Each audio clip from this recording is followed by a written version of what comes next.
All right. Good stuff today, Patrick. Very good work. Again, I'm just going to highlight what we did.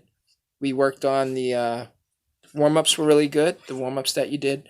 We did the G major scale. The G major scale, instead of just doing the first position, which is 3 5 2 3 5 2 4 5 2 4 5 3 5 2 3. Instead of doing that, we did 3 5 7 3 5 7 4 5. That was the first octave. But we went and completed 2 octaves. Okay, so 2 octaves would be 3 5 7 3 5 7 4 5 7 4 5 7 5 7 8. Okay, that's what we did. All right, so all together.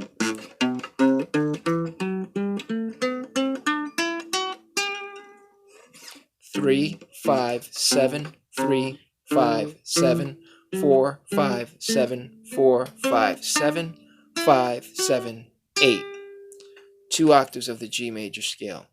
Okay, so here's the thing. Backtracking a bit, I noticed when you were doing your warm-ups and solos and melodies and stuff, the hands will sometimes do that. So what you want to do is you want to keep the fingers pretty close to the neck of the guitar, something like that. A good exercise would be the half step warm-ups. Keep the fingers resting very closely on the string, but raise them up just a little bit. And when you press down on the frets, it'll be like you're just pressing buttons. So, all right.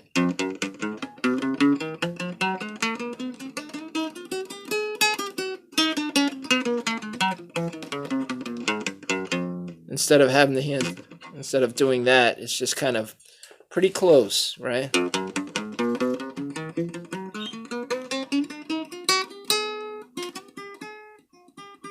See what's going on with my pinky? That happens, but as long as you get into the habit of getting, your first 3 fingers pretty close, you'll be able to get to the notes a little bit easier. Also, when we're raising our fingers like that, sometimes it's easier for us to kind of make a mistake when we're doing our solos and stuff. So if you can work on just keeping the fingers kind of close to that fretboard, you kind of reduce the chances of making a mistake, right? So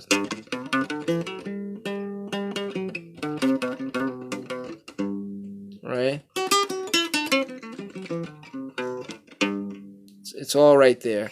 Okay, so going back to the G major scale, we had that 3 5 7 3 5 7 4 5 7 4 5 7 5 7 8. That was really cool. That was really good the way you picked that up. We did the arpeggio, and I showed you a little trick there with the arpeggio, where you're going to keep your 2 fingers planted on the 3rd fret of your 6th string and the 2nd fret of your 5th string. That would just be for the G. And all you're going to do is the pinky's going to be the one that's going to be active. You're just going to be pressing down with these 2 fingers. You're going to be like, see, these 2 fingers didn't move, right? So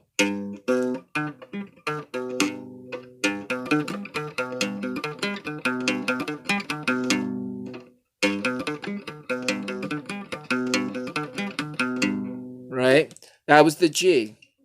Now we would normally start off with the circle of fives. We would do the C, but I'm just showing you, the general idea. I just want you just to keep your middle finger and your index finger on the 3rd fret and the 2nd fret on the, and where your index finger is as far as the chord that you're doing. If I'm here, I would be doing a C, right? Because that's your C major arpeggio. This is your C, your root, and this is the 3rd. That's your E, right? So you're going to keep it pressed down, and you're just going to go.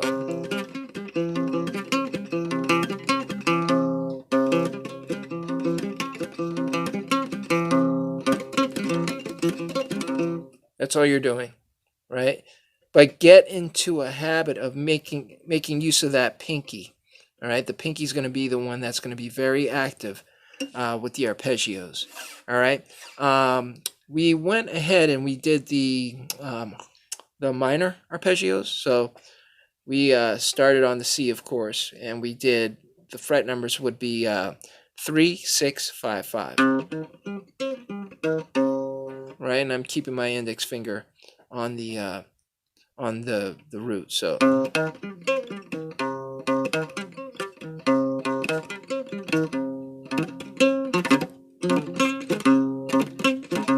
right.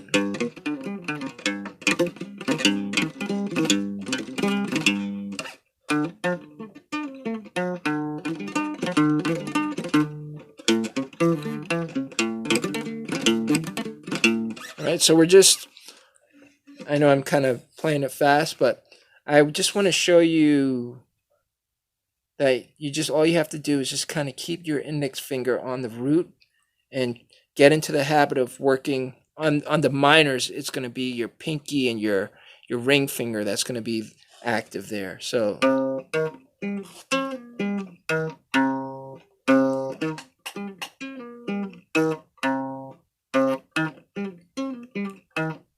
all right, so that's what you're doing there, right? Keeping that.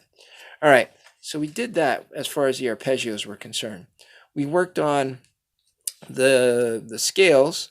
All right, so when we did the C major scale, we also went and we added something different to the C major scale. If we didn't, I'm going to go through it right now so you could play around with it. It's a different place of playing the C major scale. You know how you did with the G major scale, the second position, which was 3 5 7 3 5 7 4 5. It's going to be the same thing for the C major scale, except you're going to start off on your 5th string, your 5th string, 3rd fret. All right, so it's going to go 3 5 7, 3 5 7 on your 4th string, and then 4 5 7 on the 3rd string, and that's going to set you up for 5 6 8 5 7 8. All right, just like you would do on the original position. You're just starting off in a slightly different spot. Okay, so the numbers are going to be 3 5 7 on the 5th string, 3 5 7 on the 4th string, 4 5 7 on the 3rd string. Notice I'm sliding into that because it's going to set me up for the rest of the scale. So I did 4 5 7 on the 3rd string, and now for the 2nd string I'm going to go 5 6 8, and then I'm going to play 5 7 8. All right.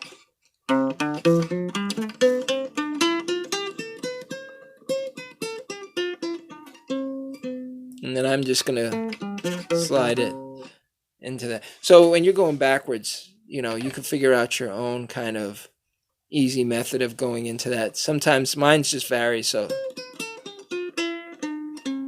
you could do that. I think that would actually be better. Have your index finger there when you're going backwards. That way you have the rest of the scale where it's just it'll be 7 5 3 7 5 3. All right, but when you're going into it, moving forward, it would be, it's wise to just kind of slide into the 4 5 and then 7 5 6 8 5 7 8. Hope that makes sense. Okay, so that's the other position for the C major scale. Okay, after that we went and we did the A pentatonic. Okay, here's the thing with the A pentatonic. You know that it's 5 8 5 7 5 7 5 7 5 8 5 8. What we added were the 5 6 7. All right, we added some tension to the scale. And the tension note is a note that will give the player and the listener tension, like you want it to go into the next note. Okay, this is something that naturally happens. So when you hit this pentatonic and you play it this way, you stay there, you want to know what's coming next because you want that note to be resolved, right? So what you're going to do, right, you hear that?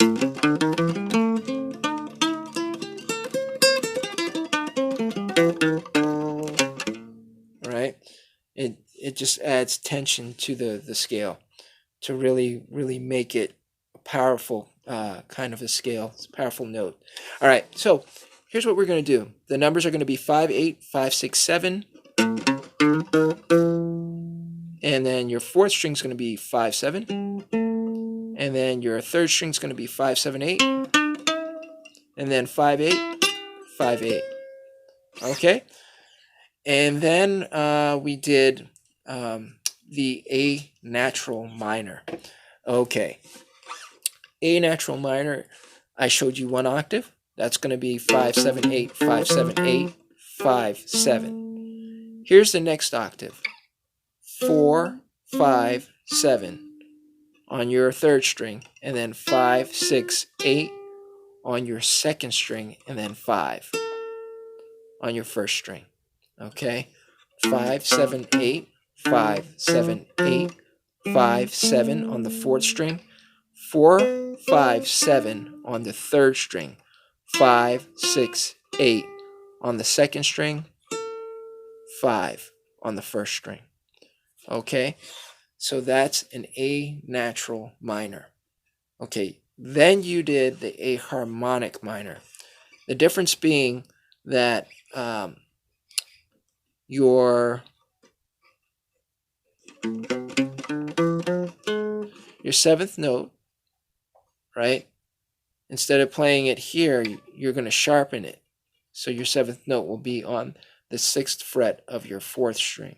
And then that will take you into the 7th fret of your 4th string, which is the last note, which will also be the first note. That's going to be the A. All right, so it'll be this way. 5, 7, 8, 5, 7, 8, 6, 7. All right, I'm going to challenge you, and I'm going to add more to this scale. I think you can do it. So follow this closely. 5, 7, 8, 5, 7, 8, 6, 7, 9, 10, 7, 9, 10, 9, 10. Okay. 5, 7, 8, 5, 7, 8, 6, 7, 9, 10. All right? 6, 7, 9, 10 on your 4th string. Okay? And then 7, 9, 10 on the 3rd string. And then 9, 10 on the 2nd string. I think you could do this one.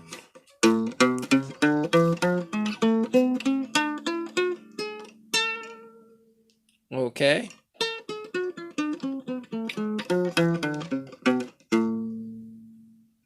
And then let that chord play out. Okay, so we have that.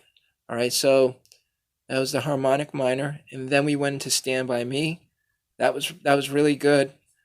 Just keep the tempo going. Work on the tempo quite a bit, and everything will kind of come together. It sounds good though. It really sounds good. Your song, okay. The idea is to get that gypsy jazz feel to it, like that. 1 and 2 and 3 and 4 and so when we play the chords are going to be A minor, E minor, A minor. You could do the G. We can do a G dominant 7 there and back to the A minor. So what we're doing now is right, and then we went right, but eventually you're gonna go right. Look at this hand, right, and then back to this.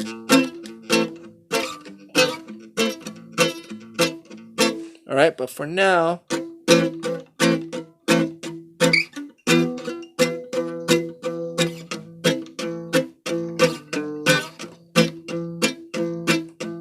all right, now look at this hand. watch what's going on with my index finger, right? Right? So it's just when I first strum, it's like this. But the second time I strum, I'm pressing down extra hard. So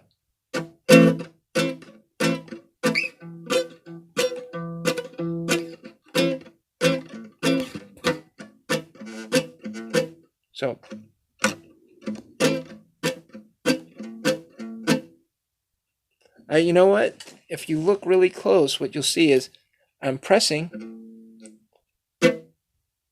and then I'm kind of letting up a little bit as I strum down. So I'm going to make a little correction there. I'll say it this way. Apply the pressure from the first, right? So, and then release. This is when we're hitting the bass line.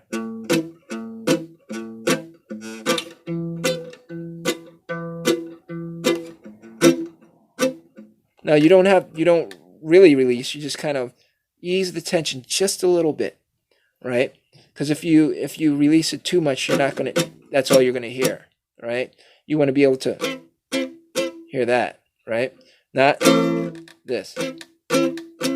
So that's me just kind of barely pressing, right? So for you,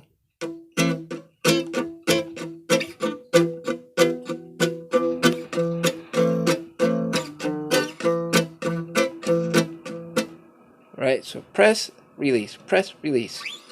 I hope that helps. Just press, release. Okay.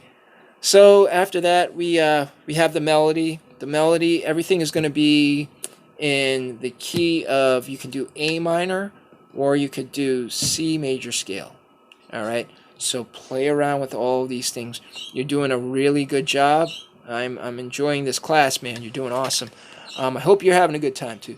So just email me, contact me if you need to, if you have any questions or anything like that. Okay, once again, thank you so very much, and I'll see you next week. All right, God bless.